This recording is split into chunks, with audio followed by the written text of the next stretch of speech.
So the federal judge who first placed an injunction on the Trump administration's deportation flights now says he has found probable cause to hold the Trump administration in contempt for failing to return 2 planes deporting migrants last month. Senior correspondent Rich Edson is live. He's got the very latest on that developing story. Hi, Rich.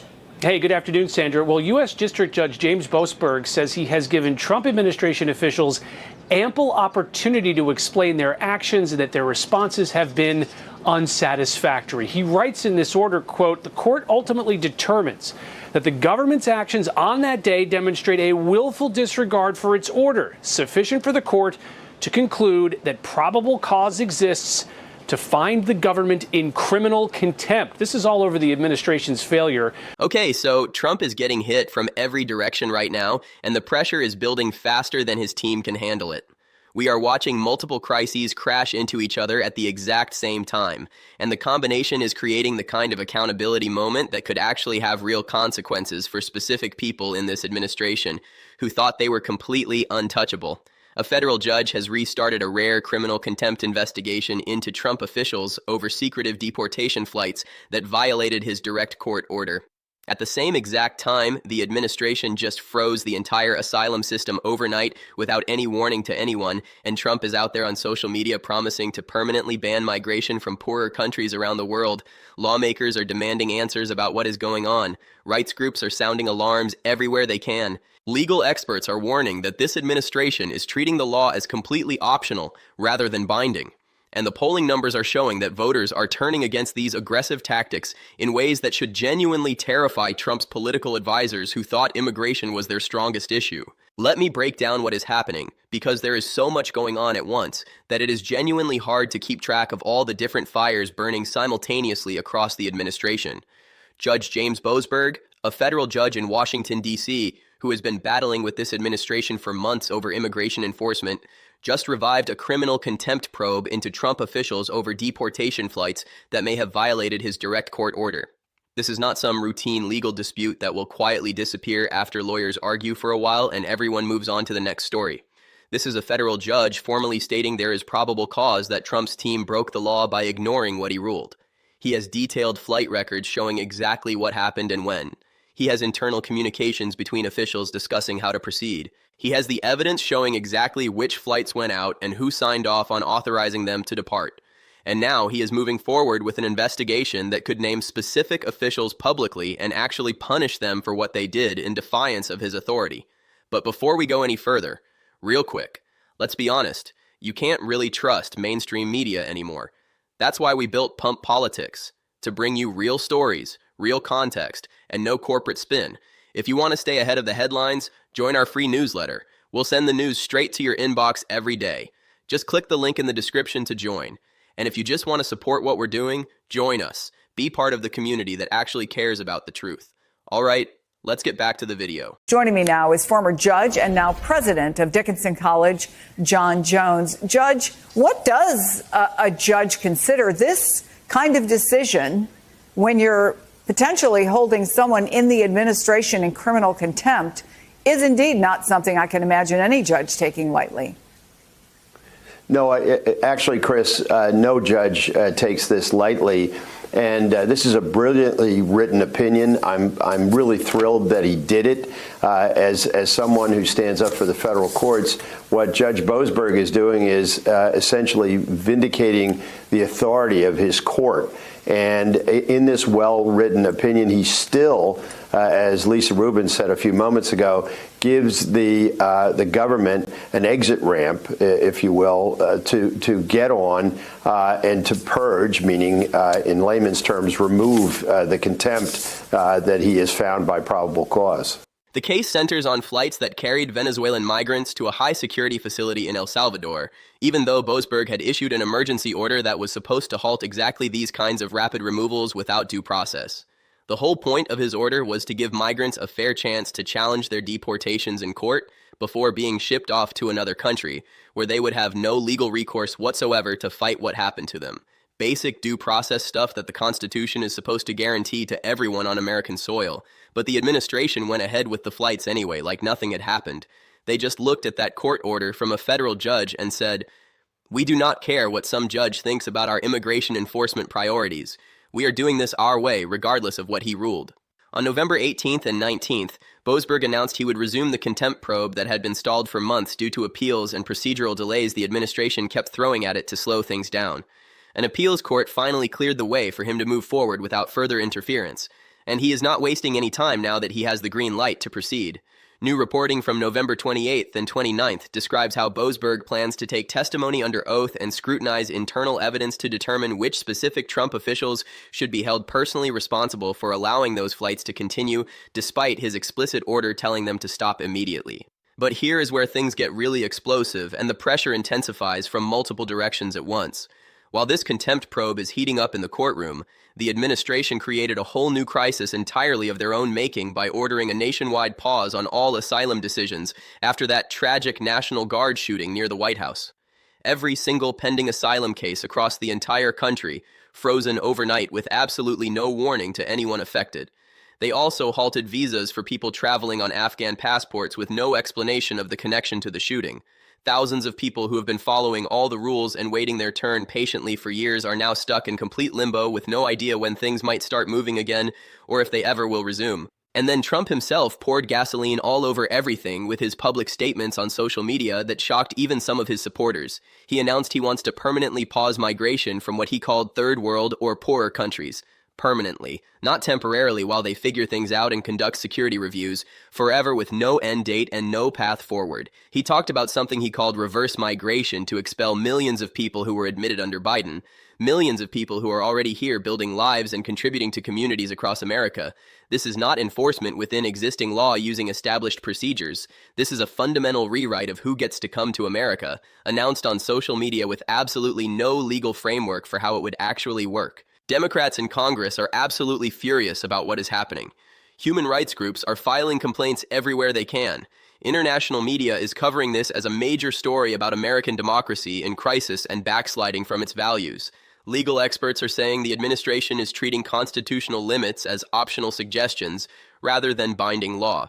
And the polling shows this is not playing well with the broader American public at all. All right, let us get into exactly what is happening here, because there is a lot that people are missing about why all of these stories crashing together at once matters so much for understanding the stakes involved.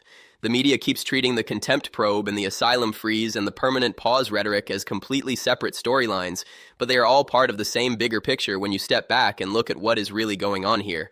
They all show an administration that has pushed so far beyond normal limits and constitutional guardrails that multiple systems of accountability are now pushing back at the same time in ways we rarely see happen together. Let us start with the contempt probe, because that is where the most serious and immediate legal consequences are building for specific individuals in the administration who made these decisions. On November 18th and 19th, Boasberg announced he would resume a criminal contempt inquiry that had been frozen for months due to appeals and procedural delays. An appeals court finally cleared the way for him to proceed with his investigation without further interference. And the evidence he is examining is detailed and genuinely damning for the officials involved when you look at what exists in the documentary record. The Trump administration has been using something called the Alien Enemies Act to justify rapid deportations of Venezuelan migrants without going through normal immigration procedures that include due process protections. This is a law from 1798, over 200 years old, that was originally designed for genuine wartime situations when the country was at war with foreign powers and needed to deal with enemy nationals on American soil. But the administration has stretched this ancient law far beyond its original purpose to apply to migrants in 2025, based on the argument that Venezuelan gangs like Tren de Aragua represent a national security threat that justifies using wartime powers against civilian migrants seeking asylum. Boasberg looked at what the administration was doing with this old law and said, "Hold on. You cannot just ship people out of the country without giving them any chance whatsoever to challenge what is happening to them in a court of law." He issued an emergency order that was supposed to halt these rapid deportations so migrants could exercise their constitutional rights to due process before being removed. And what did the administration do in response to this legally binding order from a sitting federal judge? They kept the flights going anyway, like the judge had not said anything at all. At least 2 flights carried Venezuelan migrants to El Salvador, even after Boasberg had specifically ordered a halt to exactly these kinds of removals. Back in April, Boasberg issued an opinion finding probable cause to hold the administration in criminal contempt of his court order.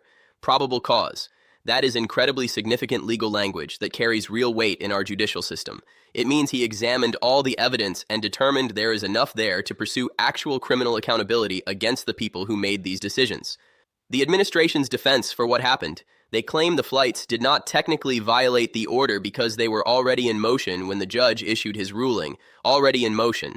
Come on now. Are you kidding me with this argument? That is like saying you did not run the red light because your car was already moving when the light changed colors. Boasberg clearly is not buying that ridiculous argument, which is exactly why he found probable cause for contempt.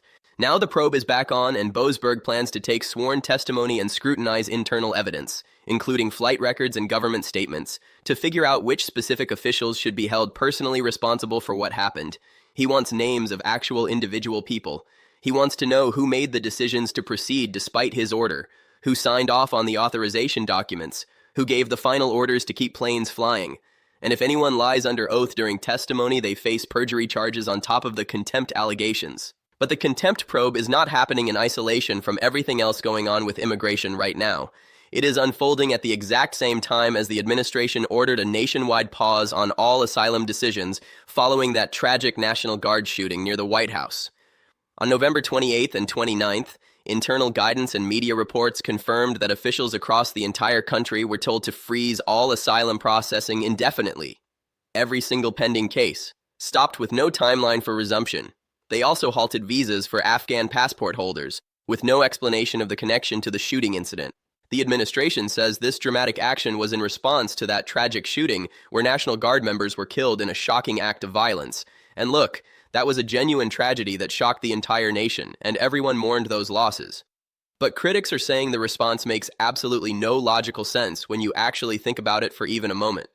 How does freezing asylum cases across the entire country, cases involving people from dozens of different countries in completely different circumstances, address security concerns from one specific incident in one location? It does not address those concerns at all. What it does is use a crisis as an excuse to shut down a system the administration has wanted to shut down all along, but could not do through normal channels. And then Trump made the already explosive situation even more volatile with his social media announcements that poured fuel on the fire. Around the same time all this was happening, he declared he wants to permanently pause migration from what he called third world or poorer countries around the world. He talked about reverse migration to expel millions of people admitted under Biden. This is not enforcement of existing law using established procedures. This is announcing a fundamental change to American immigration policy via social media post with absolutely no legal framework for implementation. Democrats in Congress immediately pushed back hard against these announcements with sharp criticism. Human rights advocates issued strong condemnations, calling it discriminatory. International media covered it as evidence of American democracy backsliding from principles it has upheld for generations.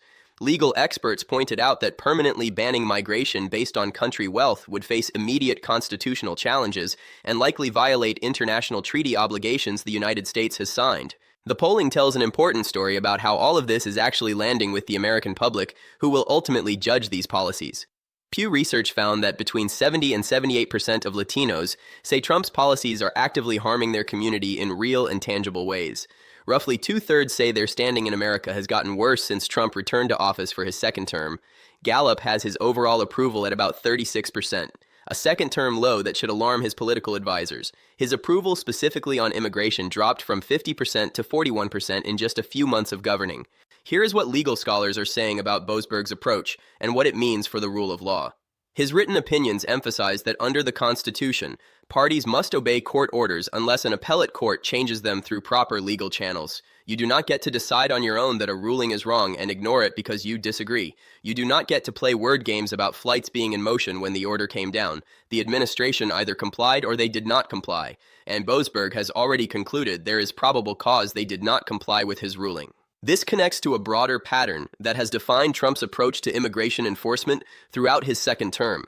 Past clashes over travel bans and family separation policies triggered investigations and hearings on Capitol Hill. This contempt probe represents the judiciary pushing back in the most direct way possible, by threatening actual criminal accountability for specific officials who made specific decisions.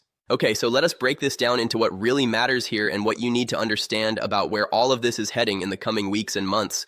because there are a lot of moving pieces in this story, and I want to make sure you clearly see the key dynamics that will shape what happens next for the administration and the country. First thing you need to understand, the contempt probe represents genuine legal jeopardy for specific Trump officials in a way that most legal challenges simply do not.